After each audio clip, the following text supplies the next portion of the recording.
why does good sex so often fade, even for couples who continue to love each other as much as ever? And why does good intimacy not guarantee good sex, contrary to popular belief? Or the next question would be, can we want what we already have? That's the million-dollar question, right? And why is the forbidden so erotic? What is it about transgression that makes desire so potent? And why does sex make babies and babies spell erotic disaster in couples? It's kind of the fatal erotic blow, isn't it? And when you love, how does it feel? And when you desire, how is it different? These are some of the questions that are at the center of my exploration on the nature of erotic desire and its concomitant dilemmas in modern love. So I traveled the globe, and what I'm noticing is that everywhere where romanticism has entered, there seems to be a crisis of desire. A crisis of desire as in owning the wanting. Desire as an expression of our individuality, of our free choice, of our preferences, of our identity. Desire that has become a central concept as part of modern love and individualistic societies. You know, this is the first time in the history of humankind where we are trying to experience sexuality in the long term, not because we want 14 children, for which we need to have even more because many of them won't make it, and not because it is exclusively a woman's marital duty. This is the first time that we want sex over time about pleasure and connection that is rooted in desire. So what sustains desire and why is it so difficult? And at the heart of sustaining desire in a committed relationship, I think, is the reconciliation of two fundamental human needs. On the one hand, our need for security, for predictability, for safety, for dependability, for reliability, for permanence, all these anchoring, grounding experiences of our lives that we call home. But we also have an equally strong need, men and women, for adventure, for novelty, for mystery, for risk, for danger, for the unknown, for the unexpected, surprise, you get the gist, for journey, for travel. So reconciling our need for security and our need for adventure into one relationship, or what we today like to call a passionate marriage, used to be a contradiction in terms. Marriage was an economic institution in which you were given a partnership for life in terms of children and social status and succession and companionship. But now we want our partner to still give us all these things, but in addition, I want you to be my best friend and my trusted confidant and my passionate lover to boot, and we live twice as long. So we come to one person, and we basically are asking them to give us what once an entire village used to provide. Give me belonging, give me identity, give me continuity, but give me transcendence and mystery and awe all in one.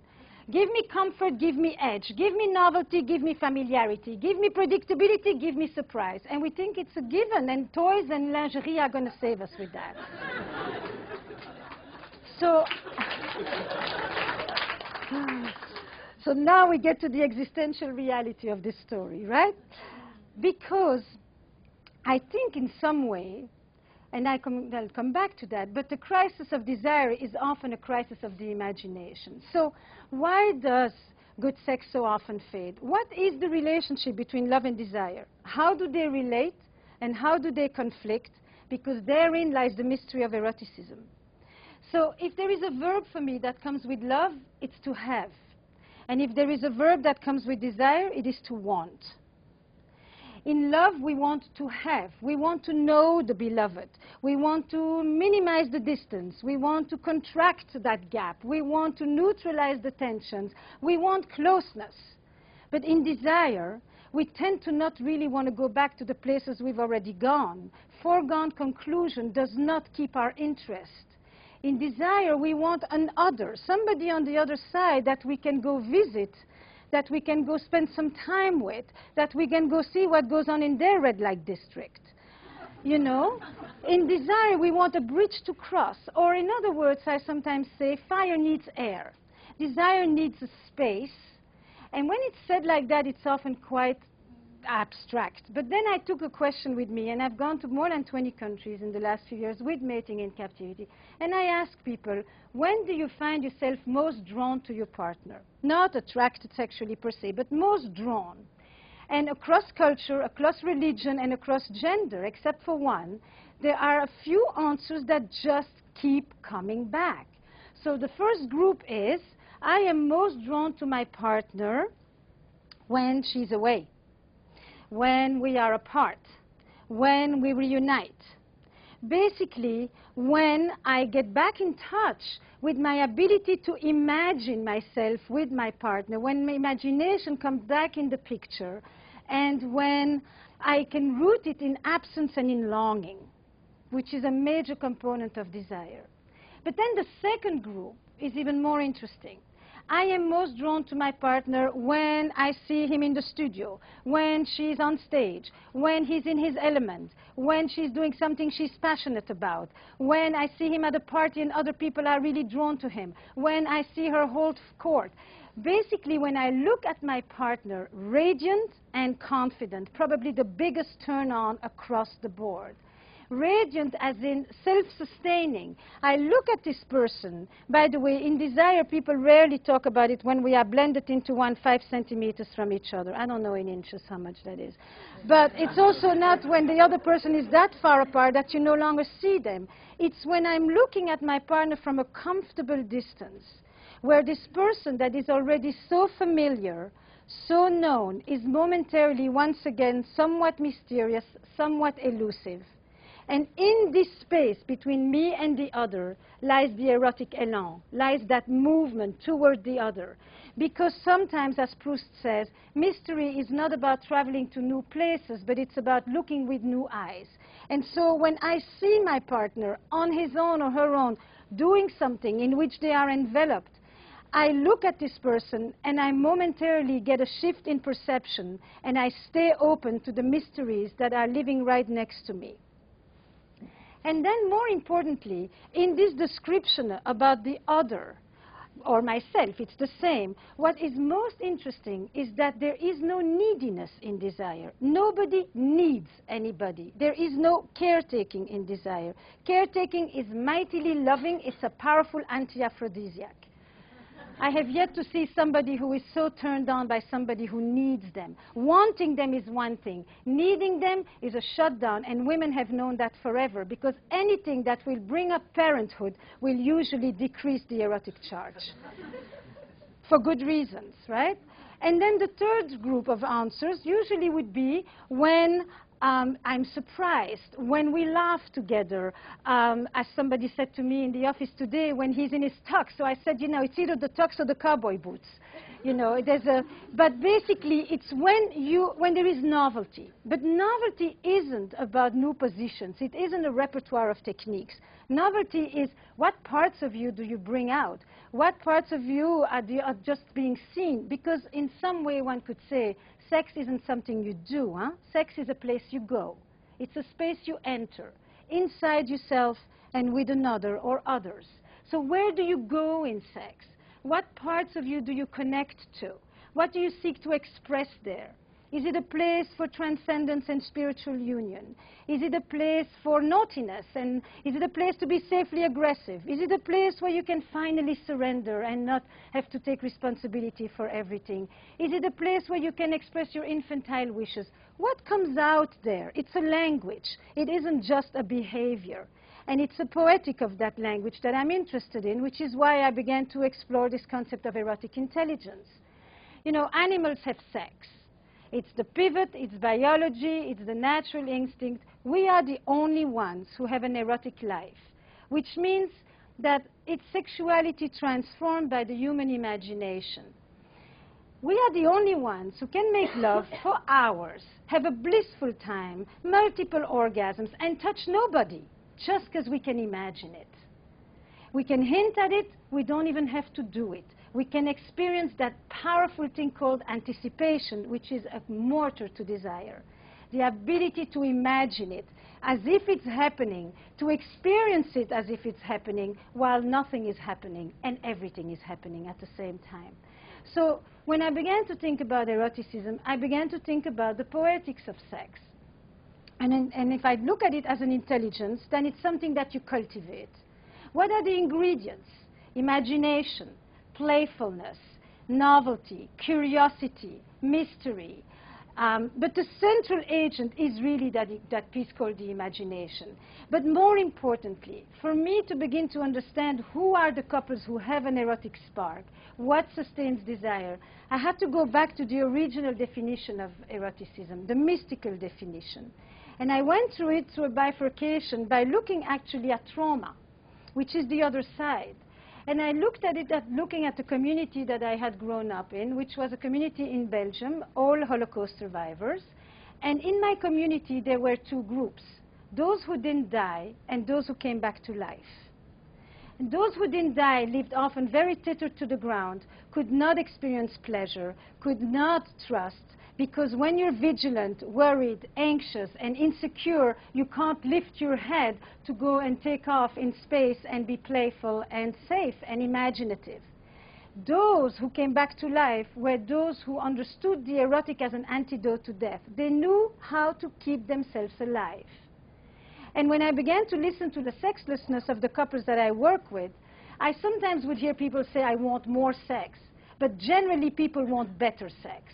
And better is to reconnect with that quality of aliveness, of vibrancy, of renewal, of vitality, of eros, of energy that sex used to afford them or that they've hoped it would afford them.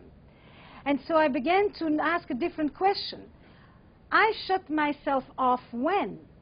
Began to be the question. I turn off my desires when, which is not the same question as what turns me off is, and you turn me off when.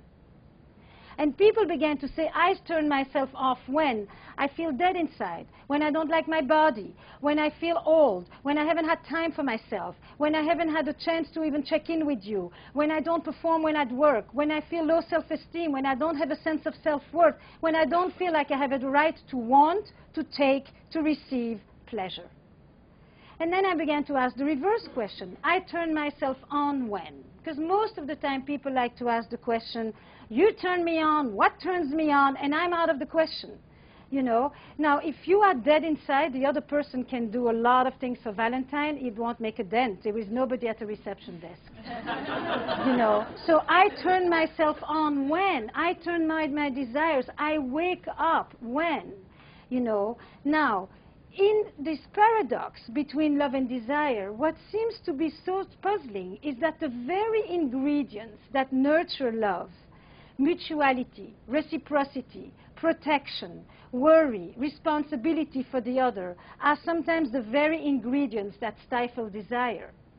Because desire comes with a host of feelings that are not always so favorites of love. Jealousy, possessiveness, aggression, power, dominance, naughtiness, mischief. Basically, most of us, you know, will get turned on at night by the very same things that we will demonstrate against during the day. You know, the erotic mind is not very politically correct. If everybody was fantasizing on a bed of roses, we wouldn't be having such interesting talks about this. You know, but no, in our mind up there are a host of things going on that we don't always know how to bring to the person that we love, because we think love comes with selflessness, and in fact desire comes with a certain amount of selfishness in the best sense of the word. The ability to stay connected to oneself in the presence of another. So I want to draw that little image for you, because this need to reconcile these two sets of needs, we are born with that. Our need for connection, our need for separateness, or our need for security and adventure, or our need for togetherness and for autonomy. And if you think about the little kid who sits on your lap, and who is cozily nested here and very secure and comfortable. And at some point, all of us need to go out into the world to discover and to explore. That's the beginning of desire. That next exploratory needs, curiosity, discovery. And then, at some point, they turn around and they look at you. And if you tell them, hey kiddo, the world's a great place, go for it, there's so much fun out there, then they can turn away and they can experience connection and separateness at the same time. They can go off in their imagination, off in their body, off in their playfulness, all the while knowing that there's somebody when they come back to. But if on this side there is somebody who says, I'm worried, I'm anxious, I'm depressed, my partner hasn't taken care of me in so long, what's so good out there? Don't we have everything you need together, you and I? Then there are a few little reactions that all of us can pretty much recognize. Some of us will come back, came back a long time ago. And that little child who comes back is the child who will forgo a part of himself in order not to lose the other. I will lose my freedom in order not to lose connection. And I will learn to love in a certain way that will become burdened with extra worry and extra responsibility and extra protection. And I won't know how to leave you in order to go play, in order to go experience pleasure, in order to discover, to enter inside myself. Translate this into adult language. It starts very young, it continues into our sex lives up to the end. Child number 2 comes back but looks like that over their shoulder all the time. You know, are you going to be there? You're going to curse me? You're going to scold me? You're going to be angry with me? And they may be gone, but they're never really away. And those are often the people that will tell you in the beginning it was super hot. Because in the beginning, the growing intimacy wasn't yet so strong that it actually led to the decrease of desire. The more connected I became, the more responsible I felt, the less I was able to let go in your presence. The third child doesn't really come back. So what happens if you want to sustain desire, it's that real dialectic piece. On the one hand, you want the security in order to be able to go. On the other hand, if you can't go, you can't have pleasure, you can't culminate, you don't have an orgasm, you don't get excited because you spend your time in the body and the head of the other and not in your own. So in this dilemma about reconciling these two sets of fundamental needs, there are a few things that I've come to understand erotic couples do. One, they have a lot of sexual privacy. They understand that there is an erotic space that belongs to each of them. They also understand that foreplay is not something you do 5 minutes before the real thing. Foreplay pretty much starts at the end of the previous orgasm. They also understand that an erotic space isn't about you begin to stroke the other. It's about you create a space where you leave Management Inc., maybe where you leave the Agile program, and you actually just enter that place where you stop being the good citizen who is taking care of things and being responsible. Responsibility and desire just butt heads. They don't really do well together. Erotic couples also understand that passion waxes and wanes. It's pretty much like the moon. It has intermittent eclipses. But what they know is they know how to resurrect it. They know how to bring it back.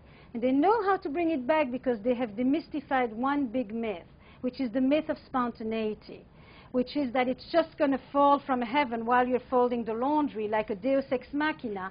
And in fact, they understood that whatever is going to just happen in a long-term relationship already has. Committed sex is premeditated sex. It's willful, it's intentional, it's focus and presence. Merry Valentine.